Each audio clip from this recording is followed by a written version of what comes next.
नमस्ते स्टूडेंट, मैं ऋषभ जैन आपका इंजीनियर्स वर्क यूट्यूब चैनल पर हार्दिक स्वागत करता हूं। इससे पहले कि हमने जो 3 लेक्चर जो पढ़े हैं हमने स्ट्रेंथ ऑफ मटेरियल के, जिसके अंदर हमने डिस्कस किया था फर्स्ट लेक्चर में मैकेनिकल प्रॉपर्टीज ऑफ सॉलिड्स या हमारे जो मटेरियल की मैकेनिकल प्रॉपर्टी उसके बारे में डिस्कस किया था। सेकंड लेक्चर जो था उसके अंदर हमने लोड्स के बारे में डिस्कस किया था एंड थर्ड जो लेक्चर था उसके अंदर हमने डिफरेंट टाइप्स की स्ट्रेस और स्ट्रेन के बारे में डिस्कस किया था। आज जो हमारा चौथा लेक्चर जो होने जा रहा है इसका, उसके अंदर हम जो पढ़ने जा रहे हैं वो है हमारा हुक्स लॉ। क्या है हमारा हुक्स लॉ? क्यों? क्योंकि इसी के बिहाफ पे ही हम एक स्ट्रेस स्ट्रेन कर्व को भी ड्रॉ कर पाएंगे। ठीक है, तो हम सबसे पहले हुक्स लॉ को पढ़ लेते हैं।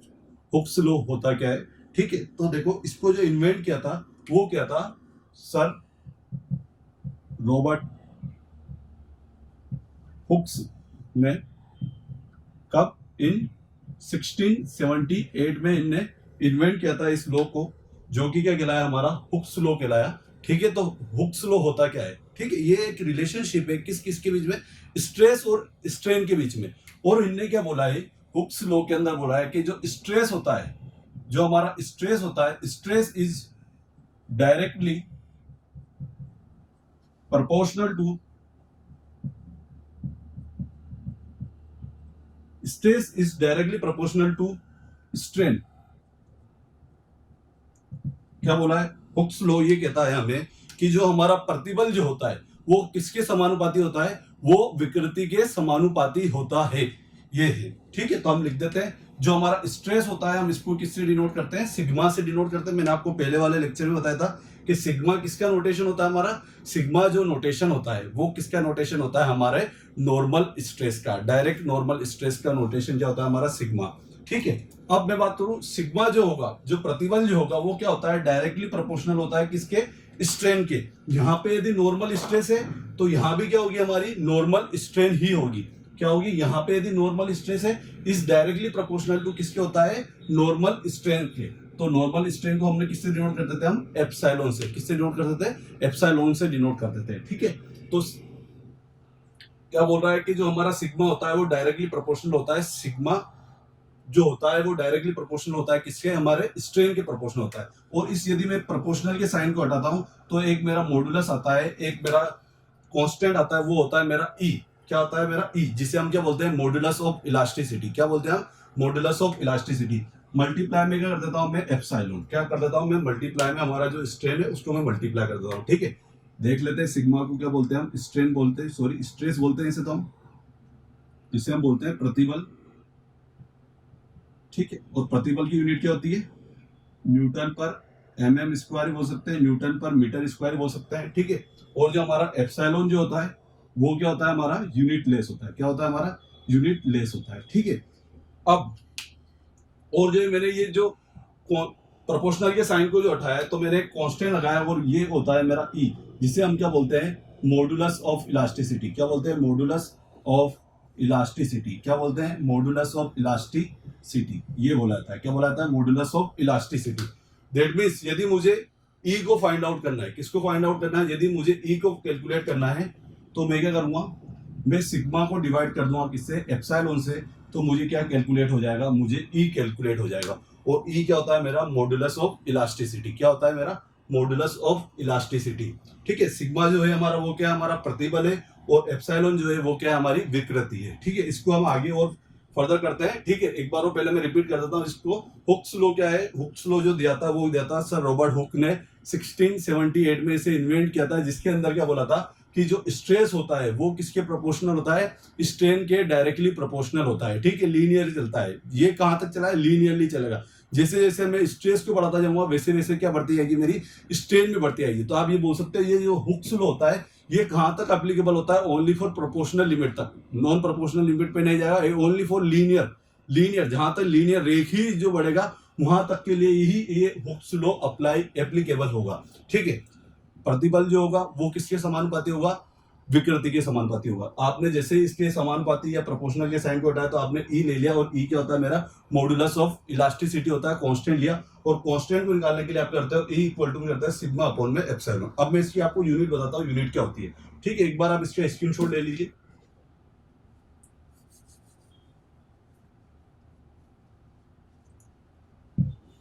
अब देखते हैं, देखो इसका यूनिट बनाते हैं हम कि मॉडुलस ऑफ इलास्टिसिटी की यूनिट क्या होती है। ठीक है, मॉडुलस ऑफ इलास्टिसिटी की यूनिट क्या होती है इसके बारे में हम डिस्कस करेंगे।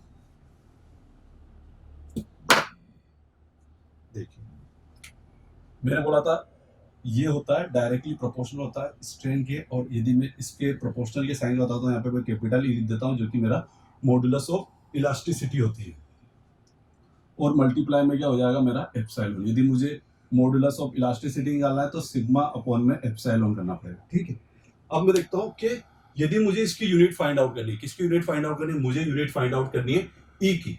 तो ई इक्वल टू में मैंने देखा है कि सिग्मा की यूनिट क्या होती है, न्यूटन पर mm स्क्वायर बोल सकता हूं मैं, जबकि इधर जो है ये कौन सा पार्ट है, तो यूनिट लेस है। इसका मतलब ये है कि स्ट्रेन की तो कोई यूनिट नहीं होगी, इसका मतलब ये है कि जो स्ट्रेस की यूनिट होती वही किसकी यूनिट होगी, मेरे मॉडुलस ऑफ इलास्टिसिटी की यूनिट होगी। That means E equal to की यूनिट भी यदि हम बोलेंगे तो कितनी होगी, न्यूटन पर mm स्क्वायर ही होगी। ठीक है, अब ये जो मॉडुलस ऑफ इलास्टिसिटी जो होती है, हर मटेरियल के लिए different different modulus of elasticity होती है। ठीक है, अभी मैं यहाँ पे ओनली फॉर सिंपली मैं डिस्कस करता हूँ। यदि मैं बात करूँ स्टील की मॉडुलस ऑफ इलास्टिसिटी कितनी होती है, तो होती है 2.05 इंटू 10 की पावर 5 न्यूटन पर mm स्क्वायर। क्या होती है, 2.05 इंटू 10 की पावर 5 न्यूटन पर mm स्क्वायर होती है। ठीक है, ये बात डिस्कस होगी हमारी कि जो स्टील की जो मॉडुलस ऑफ इलास्टिसिटी होती है वो होती है 2.05 मल्टीप्लाई 10 की पावर 5 न्यूटन पर mm स्क्वायर होती है। ठीक है, अब ये सारे स्टील के लिए यदि वो चाहे तो भले वो माइल्ड स्टील हो सकता है, चाहे वो भले HYSD बार या फिर इससे हाई ग्रेड का भी स्टील हो सकता है, सभी के लिए जो मॉडुलस ऑफ इलास्टिसिटी की जो वैल्यू होती है वो सेम होती है। उसका मैं आपको रीजन बताता हूँ क्यों, क्योंकि जो हम मॉडुलस ऑफ इलास्टिसिटी जो ES कैलकुलेट करते हैं ओनली फॉर प्रोपोर्शनल लिमिट तक ही कैलकुलेट करते हैं। प्रोपोर्शनल लिमिट पे ही हम क्या करते हैं, जहां तक प्रोपोर्शनल, और सभी टाइप के जितने भी स्टील होंगे, भले वो HYSD 415 भी हो सकता है, HYSD हमारा यदि Fe 500 भी हो सकता है, या फिर माइल्ड स्टील भी हो सकता है, तीनों के लिए जो प्रोपोर्शनल लिमिट तक के लिए जो मान होता है मॉडुलस ऑफ इलास्टिसिटी की वैल्यू कितनी होती है, 2.05 मल्टीप्लाई 10 की पावर 5। इसलिए हम हमेशा जो स्टील भले कैसा भी होता है तो हम ES की वैल्यू हमेशा, आपने इसे चेंजेबल नहीं देखा हुआ, जब भी आपने इससे पहले भी कहीं पढ़ा होगा तो आपने ES की वैल्यू आपने कितनी कैलकुलेट की, 2.05 मल्टीप्लाई 10 की पावर 5 न्यूटन पर mm स्क्वायर ही पढ़ा होगा। भले वो चाहे तो भले वो Fe 250 ग्रेड का भी हो सकता है, और चाहे भले वो 415 ग्रेड का भी हो सकता है, ये चाहे भले वो 500 ग्रेड का भी होगा, लेकिन उसकी जो मॉडुलस ऑफ इलास्टिसिटी जो होगी वो हमेशा क्या होगी, 2.05 मल्टीप्लाई 10 की पावर 5 न्यूटन पर mm स्क्वायर होती है। ठीक है, तो इसे आपको याद रखना है। ठीक है, अब ये चीज डिस्कस होगी कि जो स्टील की जो मॉडुलस ऑफ इलास्टिसिटी होती है वो 2.05 मल्टीप्लाई 10 की पावर 5 न्यूटन पर mm स्क्वायर होता है। देखो मैं इसको और आगे बढ़ाता हूं। ठीक है, इसका आप स्क्रीनशॉट ले लें एक बार। ठीक है, चलो अब आगे बढ़ते हैं हम। जैसे एक मैं सिंपली एक एग्जांपल लेके डिस्कस करते हैं कि हम इसको कैसे अप्लाई करेंगे, कैसे हम इससे डिफॉर्मेशन कैलकुलेट करना होता है। मैं अभी आपको सिंपली, अभी आज के लेक्चर में हम सिंपली एक रेक्टेंगुलर बार लेंगे और उसके ऊपर कोई एक एक्सियल फोर्स लगाएंगे, और उस फोर्स के थ्रू क्या डिफॉर्मेशन आ रहा है उसके बारे में हम डिस्कस करेंगे। ठीक है, तो देखिए जैसे मान लीजिए कोई मेरी ये एक रेक्टेंगुलर बॉडी है। ठीक है, इसके ऊपर मैंने पुल लगाया, दैट मींस मैंने टेंशन फोर्स को अप्लाई किया, P फोर्स मैंने लगाया। ठीक है, P फोर्स को लगाया। ठीक है, तो अब मैं इससे क्या निकालता हूं, इससे मैं डिफॉर्मेशन कैलकुलेट करता हूं। क्या कैलकुलेट करता हूं, डिफॉर्मेशन। एक बार कैलकुलेट करके देखता हूं कि इसमें डिफॉर्मेशन हम कैसे कैलकुलेट कर सकते हैं, देखते हैं। ठीक है, सिग्मा इक्वल टू क्या होता है मेरा, सिग्मा दैट मींस क्या होता है मेरा स्ट्रेस, और स्ट्रेस को हम कैसे लिखते हैं, फोर्स अपॉन में एरिया। क्या लिखते हैं, फोर्स अपॉन में एरिया। ये बात तो समझ आ गया। और सिग्मा क्या होता है मेरा प्रतिबल होता है। क्या होता है मेरा प्रतिबल, या फिर जिसे क्या बोलते हैं हम स्ट्रेस बोलते हैं। ठीक है, सेकंड चीज जो हमारी स्ट्रेन होती है, वो स्ट्रेन को हम कैसे लिखते हैं, स्ट्रेन जो होती है हमारी स्ट्रेन, जिसे हम क्या बोलते हैं विकृति, जिसे हम क्या बोलते हैं एप्सिलॉन से डिनोट करते हैं। और जो ये एप्सिलॉन होता है ये क्या होता है मेरा डेल्टा अपॉन में एल होता है। डेल्टा अपॉन में एल होता है। डेल्टा क्या होता है, यहाँ पे मेरी चेंज इन लेंथ होती है, जबकि एल क्या होती है मेरी ओरिजिनल लेंथ होती है। क्या होती है, ये तो होती है मेरी चेंज इन लेंथ होती है, चेंज इन लेंथ होती है, और ये क्या होती है मेरी ओरिजिनल लेंथ होती है। क्या होती है मेरी ओरिजिनल लेंथ होती है। ठीक है, तो अब मैं इससे आपको बताऊं डिफॉर्मेशन कैलकुलेट करके बताता हूं। देखो इधर नेक्स्ट, ठीक है। यदि मैंने देखा कि E इक्वल टू में क्या होता है मेरा, E इक्वल टू में होता है, हमने पढ़ा था सिग्मा अपोन में एप्सिलॉन होता है सिग्मा अपोन में एप्सिलॉन होता है। तो मैं E को आगे लिखता हूं, तो ये जो मेरा सिग्मा होगा वो क्या होगा मेरा P अपोन में है, ठीक है। फोर्स अपोन में एरिया होता है, जो मैंने फोर्स अपोन में दिया, ठीक है। और दूसरी चीज, यदि मैं डेल्टा अपोन में एल, मैंने किसको लिखा, मैंने स्ट्रेन को लिखा है। किसको लिखा मैंने, डेल्टा अपोन में एल किसको लिखा है, मैंने इसको लिखा है, ठीक है। यदि मुझे किसको कैलकुलेट करना है, चेंज इन लेंथ कैलकुलेट करनी है। चेंज इन लेंथ ही आपकी क्या होगी, डिफॉर्मेशन होगा, वही क्या होगा आपका इलोंगेशन होगा, वही क्या होगा आपका एक्सटेंशन होगा। 4-5 टाइप से आपसे पूछ सकता है वो, आपसे भी हो सकता है चेंज इन लेंथ बताओ, डिफॉर्मेशन बताओ, एक्सटेंशन बताओ, इलोंगेशन बताओ। सभी का मीन्स यही है कि आपको उसके अंदर लंबाई में क्या परिवर्तन हुआ है उसके बारे में आपको बताना है। तो हम इसे कैसे कैलकुलेट करेंगे, देखो। तो यदि मुझे डेल्टा निकालना है तो वो सिंपली क्या हो जाएगा, पी एल अपोन में ए ई, ठीक है। पी एल अपोन में ए ई हो जाएगा। जब इसे हम पूरा कैलकुलेट कर लेंगे, क्रॉस मल्टीप्लिकेशन कर देंगे, तो हमारा जो डिफॉर्मेशन जो आएगा वो डिफॉर्मेशन क्या आएगा हमारा, डेल्टा इक्वल टू में पी एल अपोन में ए ई। यही क्या होगा आपका चेंज इन लेंथ होगा। क्या होगा आपका चेंज इन लेंथ होगा। या फिर इसी को क्या बोलेंगे आप, डिफॉर्मेशन बोलोगे, या फिर इसी को आप क्या बोलोगे, इलोंगेशन बोलोगे। या फिर यही आपसे कैसे बोल सकता है कि एक्सटेंशन बताओ, कितना एक्सटेंशन हुआ है, ठीक है। तो ये आपसे डिफरेंट डिफरेंट वर्ड्स के थ्रू आपसे पूछा जा सकता है कि यदि फोर, मान लीजिए आपको एक रेक्टेंगुलर बार दे देगा, उसके ऊपर फोर्स अप्लाई कर देगा और आपसे पूछ लिया कि, और उसके अंदर आपको उसकी लेंथ भी पता होगी, आपको मॉडुलस ऑफ इलास्टिसिटी पता होगी कि वो किस मटेरियल से बना हुआ है, और आपसे वो सिंपली पूछ सकता है कि आपको डिफॉर्मेशन कैलकुलेट करने के बोले, या फिर आपसे बोले चेंज इन लेंथ कितना हुआ, या फिर आपसे बोले इलोंगेशन कितना हुआ, एक्सटेंशन कितना हुआ, कॉन्ट्रैक्शन भी जरूर थोड़ी है।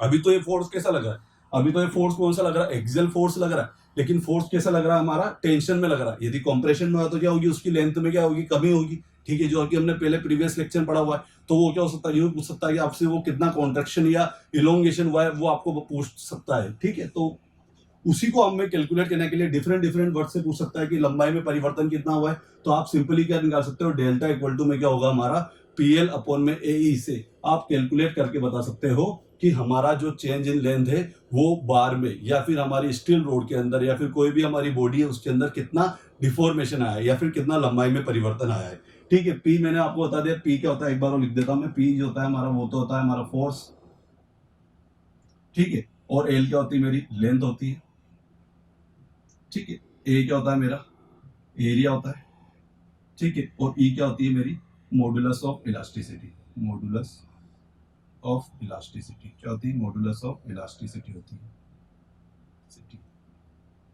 इलास्टिसिटी होती है, क्या होती है, मॉडुलस ऑफ इलास्टिसिटी होती है, ठीक है।